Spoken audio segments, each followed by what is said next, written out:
Welcome back to the Missions Matters Monthly YouTube channel, brought to you by Christ Central Ministries Media Arts Department. We'd like to welcome you to our new Sitting Down with Our Staff interview series here on the channel. We hope you enjoy this episode. Be sure to like, comment, and subscribe to be sure you don't miss our newest episodes. We hope you enjoy. I'm Barbara Franklin, and I'm originally from Texas. I arrived in Aiken, South Carolina in 2001, and I had the privilege of joining a church that at that particular time in 2001 did not have any outreach ministries internationally nor locally. And it was a joy and a privilege to get appointed to the local mission committee for my church. And in so doing, one of the first things they suggested was due to a letter that our pastor had received from Christ Central Ministries. Being the newest person on that committee and in the church, I was asked to go check out Christ Central Ministries. And I did, and I felt like I had come home. Now, why did I feel that way? I had served 9 years in the Salvation Army, not as a salvationist, but just as a volunteer. The Lord had called me to the Salvation Army, and I had the joy of serving in that area. My tent pegs were stretched. I had no idea what I was doing, and yet when I was sent down to Christ Central, I felt the familiarity of meeting with those who struggled in their needs and just needed encouragement. Jay and Kathy Harding were the directors, and I went in on a Friday night and was a little overwhelmed by the number of children that were there. And they had a wonderful setup where the children could play. A third of the children would play while a third would be in Bible study. And then a third would be having their meal. So that was very interesting to watch the process, watch the kids revolve around from station to station. I had a very difficult time in keeping the children straight, their names. There were so many of them. They must have had between 80 and 100 children. In Texas, I had been the person that would stand up at a prayer meeting or at a gathering or at a church service and go, "Send me, Lord, send me." I knew I wanted to be sent of the Lord somewhere. I did not know where. I just loved the Lord. I wanted to serve the Lord. And he actually used my husband to deliver me to Aiken, South Carolina. My husband had this burden to move from Texas, which was a little ironic. And he delivered me over here to this ministry. We had stayed at a motel right across the street almost from Christ Central. But I didn't connect that dot immediately. Put us in church where a letter had been hand-delivered actually from a person working in the ministry, Roger Abney, and he was advocating for help for Christ Central Ministries to our pastor. And it was out of that I went, and like I said, feeling as though I had come home, and so did my husband. But we were in over our head. There were far more kids than we had workers. And so it was about 6 or 8 weeks later that I received a call from Judy Floyd, whose husband, I was in his Sunday school class, and they wanted to take my husband and I out to dinner.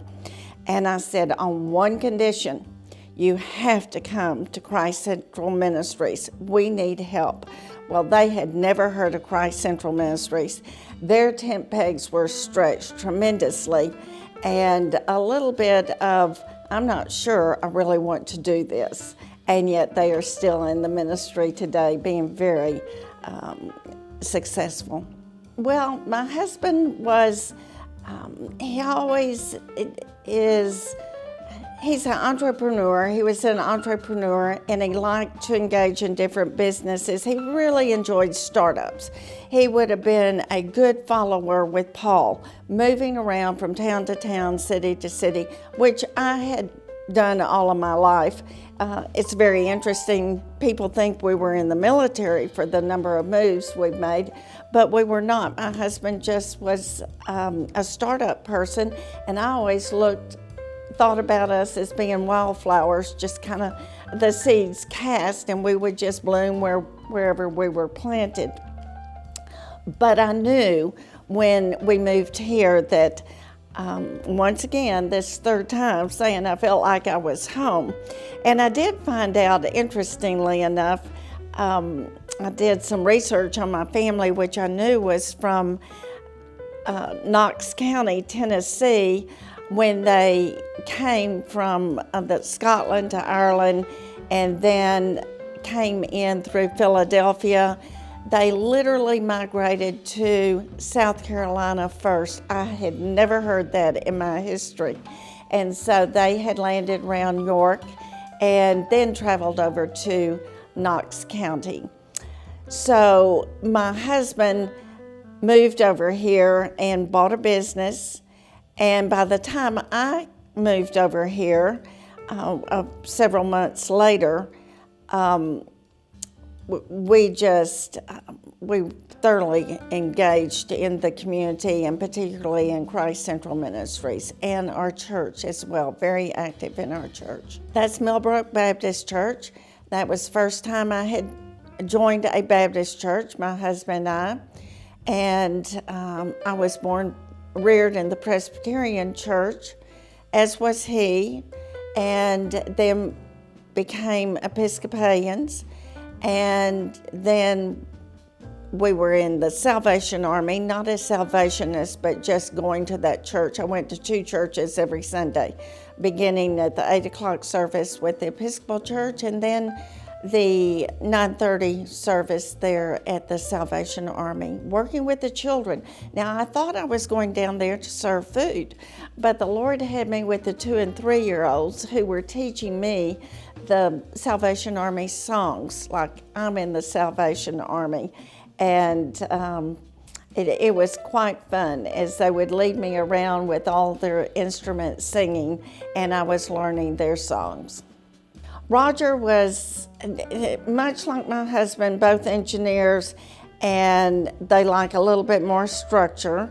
And Roger found himself seated in the center of the bus, taking the children home as my husband was driving them, and all of that noise inundating his ears, and it was a little bit more than what he was expecting. Now, so we didn't see Roger just immediately engage, but Judy engaged, and I can remember after we'd been there for a few months, she said, "Barbara, I don't know if I can stay here. I really need more accountability. We need more structure. We need more order."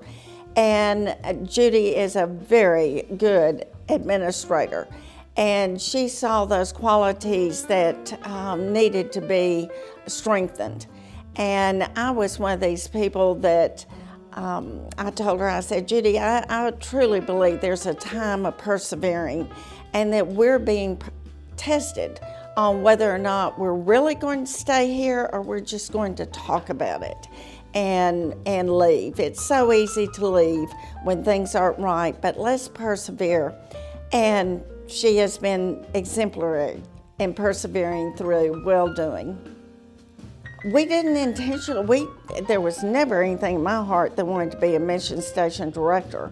I wanted to volunteer and wanted to do my thing, that I felt like whatever that thing was, to help that ministry wherever its goals were. Judy very quickly engaged in helping with the administration part. Well, Judy and I were there, and maybe we were a little strong. We didn't intend to be, but one day we just realized we were there by ourselves. People quit showing up, and the handful of volunteers that did come didn't stay long when it was only Judy and I. So we It was really kind of funny because we were truly in over our heads. And at that time, Pastor Jimmy Jones was teaching church history over in Wagner. The college had just begun. Jason Conrad was teaching church history, and Pastor Jimmy Jones was teaching missions. So we were invited to come to the Christmas party in 2002 in December. And Judy could not attend because her family was going out of town to spend Christmas, but I was ready for that party, and I went over there on at the date, I think it was around December 22nd, 23rd, had a beautiful display of food and had great fellowship, and it was a super party. And I remember upon leaving, Pastor Jimmy had all of these blue jeans around, and he said, "Here, take some blue jeans." And I thought, what a strange thing. What am I going to do with these blue jeans? And he said, "Oh, give them away to the people that come into the mission."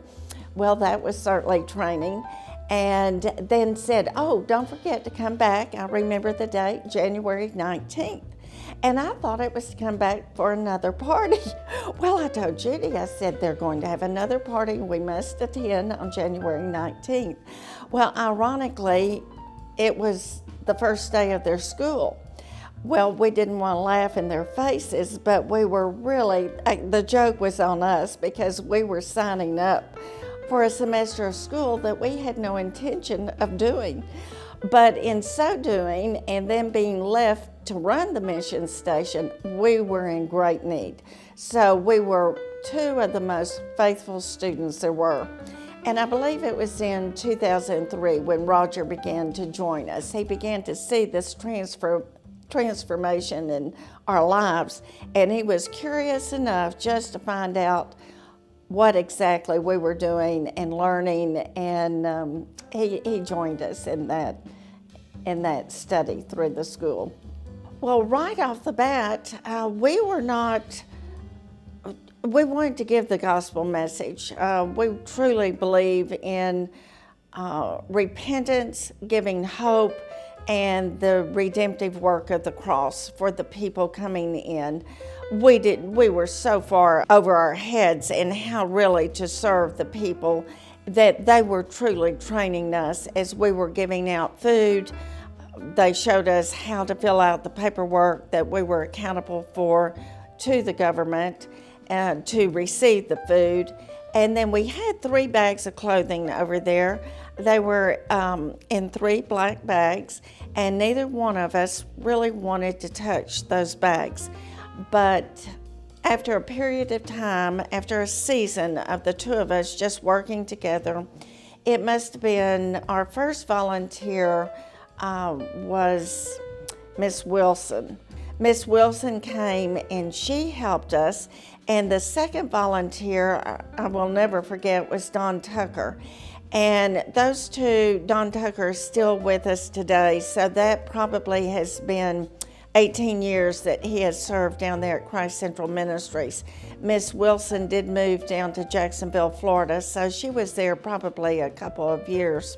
I guess something that really impressed me was the volunteers as they came, and we had more and more people as we spoke in our church, and I dare say probably several hundred people have left our church to engage in mission ministry, to engage in local missions. And that's not an exaggeration. We have a very large church, but people came out for a season. Some of them have stayed, as I said, 18 years, which is just incredible. But for the variety of volunteers that came, I saw that they needed ministering to as much as the people that walked through our doors and with tremendous needs. But you know, no matter where you are in life, we all have needs. But that was something that I really stood out to me, that it's the volunteers that really need nurturing as well, to give out that love and that hope to those walking through the door out of desperation. Well, that was really interesting because I can remember Judy and I would work all morning long on Tuesdays and Thursdays, and then we would go home probably about 3 o'clock, take a break, and I remember going home and finding the newspaper. I just kind of wanted to skim the newspaper, and as I was holding that newspaper, just going through, I saw this little sign that said that the Red Cross had been using the building from the city. They've been renting this building from the city for years. And they had $600,000 and they were looking for a place to move. Well, my heart just leapt. I thought, we're going to receive that building. And so I took the newspaper back to Judy and I said, you can't believe what I've just read. Why would God give us a small building? I couldn't understand that. Why were we getting a small building when we had this great big building? In my mind, I couldn't understand what it was. I couldn't put the pieces together. And I thought, well, surely we're not moving down there. And yet I knew that building was going to be ours. So I believe it was in 2007, Judy and I had been out in the car traveling, and we came back through Wagner, and Pastor Jimmy said, oh, I'm so glad you all are here. And at that particular time, he asked Judy if she would serve on his board of directors. And so she was thrilled about it. And then he asked me if I would serve as the mission director. Well, we've never had a mission director, so I really didn't know what that meant. But interestingly enough, Judy and I had gone down to Katrina when Pastor Jimmy went down there in 2005 when the hurricane hit, and he was in Biloxi.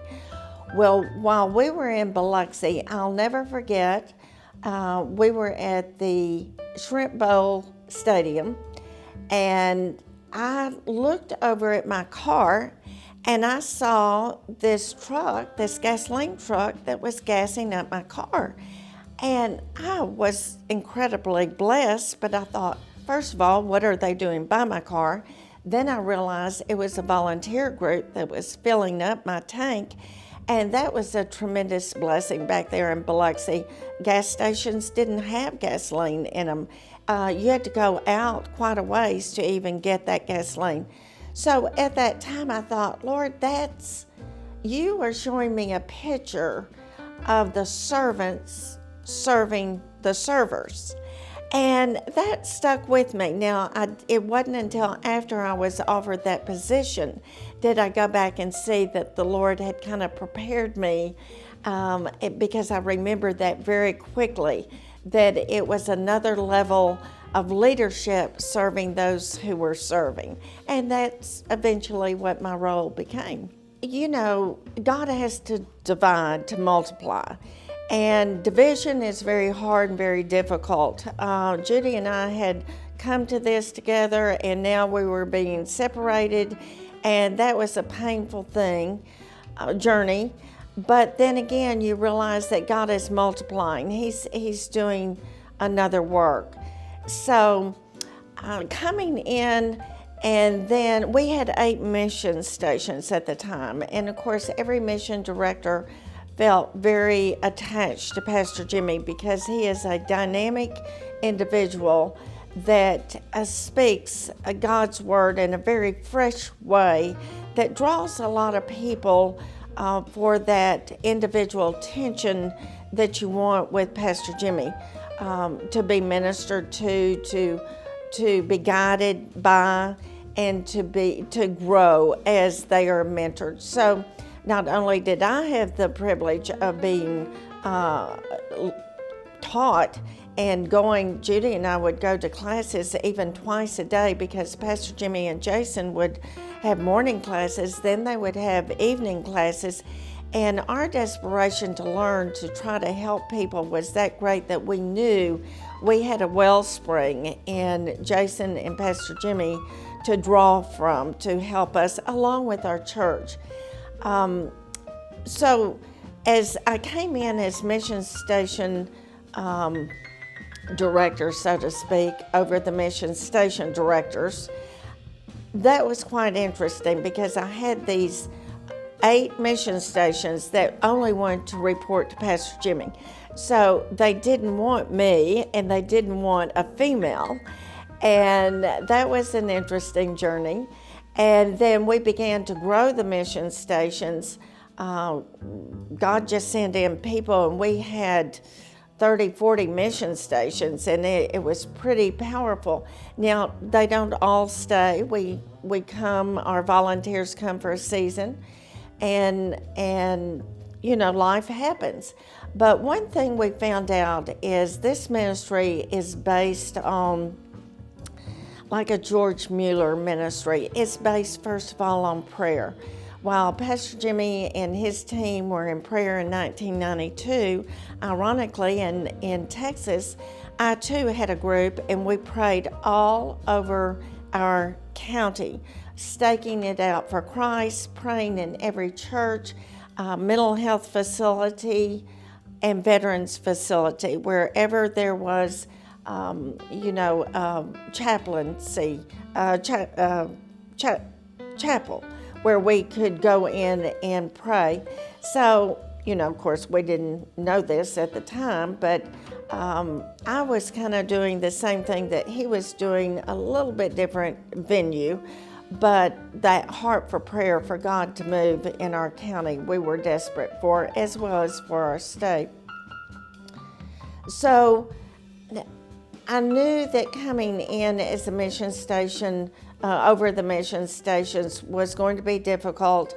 I wasn't trying to replace Pastor Jimmy. No one can. We're each individuals and uniquely made by the Lord. And there again, those 8 original mission stations just stayed with Pastor Jimmy. I was over those that rose up. Now, generally, they are people who are second career people that have been successful in their lives, but they want their lives to be full of meaning. They needed that significance. And people who have come in as mission station directors, we've had so many to stay. And that's that, like Mother Teresa, it's a call within the call. They know that they are called to mission ministries. They are not being paid. They are staying longer than any hireling would ever stay. And that's been the uniqueness and truly the glory of this ministry, is the fact that God calls them. We don't get paid, but through prayer, God has never let us down and has been the provider for our every need. That truly confounds the world. It really and truly does. I had eight people working for me initially, and they were dynamic people. I learned every bit from those 8 members. One over the finances, one strategic teachings, Roger, who was so good with insurance and everything else, him being an engineer, getting down to the root of the problem. He doesn't always like it when I say that I've been trained by Roger, because maybe I haven't been the student that he had hoped I'd be. But, there again, we each one have our own fingerprints, but he has been instrumental in my life. Well, when it came to having a call I received from Patricia Bradford over Vision 7 in 2008, she said, "Barbara, I've watched Pastor Jimmy for all of these years, and the VA would really like to have more than a cot and 3 hots, I guess it was. So she wanted more than just bedding and 3 meals a day. So it was really interesting. I said, well, Miss Bradford, you need to talk to Pastor Jimmy about that. I know he would be open and listen to what your needs would be, and then certainly take it to the Lord in prayer and take it into consideration." Well, Pastor Jimmy did, and so immediately we found that facility, but who were going to be the directors? Well, at that time I had 2 people on my team who had worked out at Savannah Riverside. They worked for Bechtel, husband and wife, and they were very good at dealing with government paperwork. And it was their heart and passion to literally engage and become the directors of the Central Midlands Transitional Retreat, which is for the veterans. Robin and Alan Culp have been those directors for all of these years. Robin is actually no longer over there serving with Alan, but he has been faithful, and as they both say, Alan will probably die right there in his chair. He loves the veterans and he loves this ministry. As we had someone leave the college, Roger served over at Christ Central Institute for a season, and then the gal from the Savannah Riverside, Renee Stewart, was excellent. And yet her work called her she was promoted, and she was out of town a lot, so she knew she had to make some hard choices. And then the people I had a couple of people that were over the finances, and they were young, had babies, children, and life changed them. So Roger and I worked together for many years, but actually today I've had a couple of secretaries, but I've got one actually that lives in a different town, and she handles all of the insurance for me and for this ministry and the books. Well, I think the best piece of advice is to love your directors and give them the freedom to do what they are called to do. This missions division office that I serve in serves, along with Pastor Jimmy, this entire ministry. We serve the government, we serve education, we serve commerce, the church, and the individuals. And we have many of these groups that call on us, whether it's the government or education and commerce. It's been very interesting because they want to know how to deal with these people with great needs. As anyone coming in to my job, I think one of our greatest things that we have done is not to micromanage these people, because it's like the thumbprint of God in each community. You may be doing the same thing in different counties and communities, but they're doing it different ways. I know Judy and I, it's kind of like James and John. Who's going to be the best in the kingdom? We worked hard and we kind of thought we've got to be the best. Well, when I got in this position, oh my goodness, we have saints that are moving mountains that you just cannot imagine. And as Pastor Jimmy and I talk many times, we are walking among giants. I don't care what community they are in and what they are doing or how much it may look like someone else's or be totally different. It is actually the hand of God. It's providential that He is moving in their communities through these individuals and their volunteers in such a mighty way that it truly brings me to tears at times when I think, God, you order our footsteps. You call in people. We never go looking for people to replace mission station directors at all.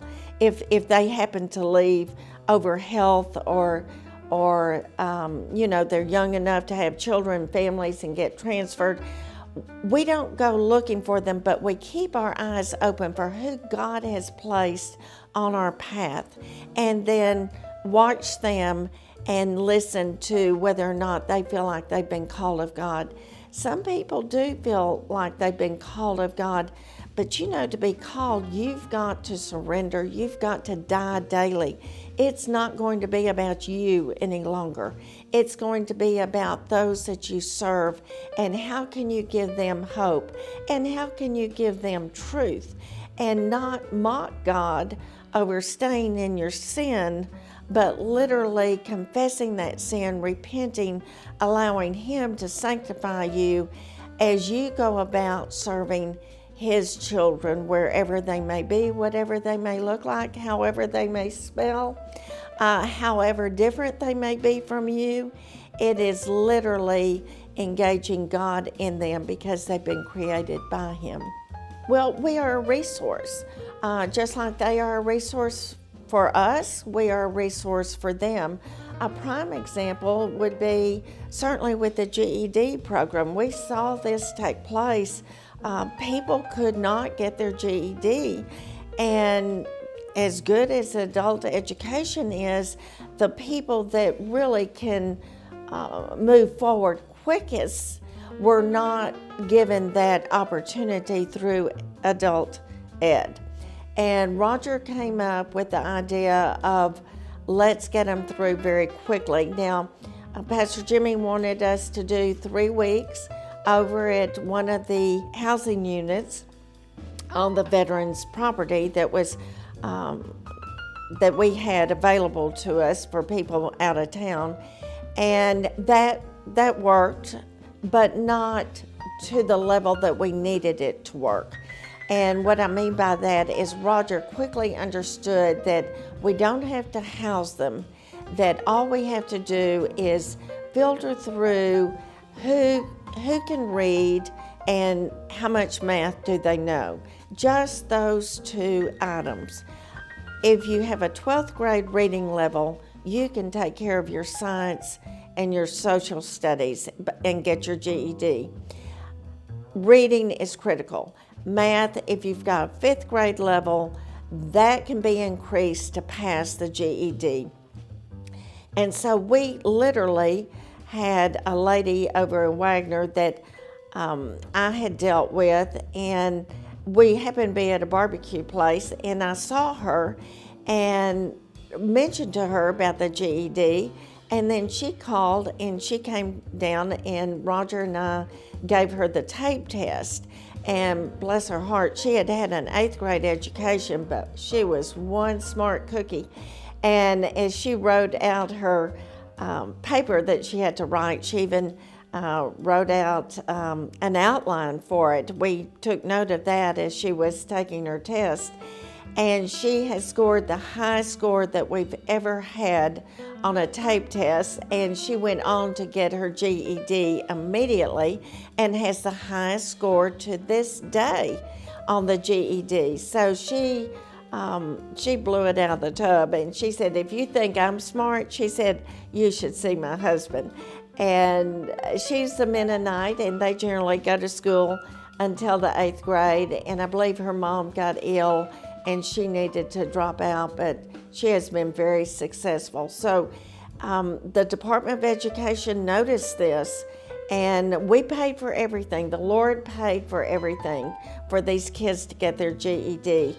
Well, today, adult ed pays for people to get their GED, so that has made a great impact for this state. We work with, the government as far as the VA facility. We provided 96 beds for Patricia Brown and the Veterans Administration, and the veterans have taken note of that. The administration has, because we've been highly successful. Well, we approach funding as a ministry as Pastor Jimmy has taught. Nobody really wants to pay electric bills and heating and air and all of the operational costs, but Jesus does. And so the thing is, we are not listed as a charity. And that confuses people because they think we are a charity. And when you are a charity, you have to list every one of your donors. Well, we have some healthy donors that do not want to be listed on a list provided through a charity, because they don't want everybody calling them for money. They want to give to where they felt led that they could give. And this confounds a lot of people. We are not listed, as I said, as a charity.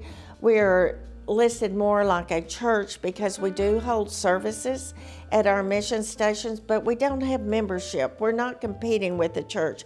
In fact, it's really a blessing for the church to come engage with Christ Central Ministries because we believe in being highly visible on the main street, not only for those in need, but also for the safety of the volunteers and the ease of the church in finding us.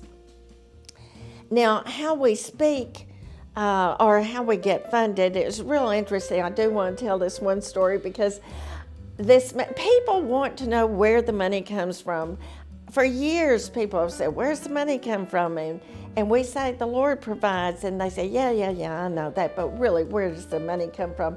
And so we had this man who had written out an extremely healthy check of a high five-digit amount, and he stood there in front of Pastor Jimmy, and he held it out to give it to Pastor Jimmy, and he said, "Now tell me, where does the money come from?" Well, you have to chuckle at that because he was providing as he was wanting that information, but also you can't buy God's black book, and he's not going to tell you where that money's going to come from. So, we have to kind of chuckle about that because it truly does come from the Lord. It comes out of a heart of prayer. It comes out of serving those in need. It comes out of being a blessing to those who are blessing others. It's just a river of life that flows through. And so when we have needs, that's why I'm talking about these seasoned mission station directors who are passionately meeting needs, giving out of their resources, and knowing that their life brings meaning and brings pleasure and joy to our Father and Savior. I would say that as far as I'm concerned, this has been the joy of my life. My husband passed away almost 6 years ago this month, and I did not move back to Texas to be with my children, and God has done an excellent job in raising my children, rearing my children. We raise corn, we rear children. So He has reared them, and they are strong believers. I feel like I've got a purpose here, and that is, one of them is definitely the prayer garden. I came here with a purpose, and that was a big Thanksgiving meal. I love Thanksgiving. It doesn't revolve around the commercialism that so many other holidays do, but it's a joy of fellowship with our Lord and friends and family and neighbors. And as I had the opportunity to engage with the One Table in Aiken, South Carolina, it's been going for 14 years, and it's where whosoever is willing can come and sit down and break bread together and have the most divine meal. The churches come together, they prepare. One church will prepare the dressing, one the sweet potatoes, where everything is consistent in taste. The turkeys are absolutely heavenly, very, very moist. The fellowship is rich. The entertainment is for the Lord. People will come and, out of their poverty, but more people come out of their fellowship, whether it's singles that are coming and have a place to go, that's a delight.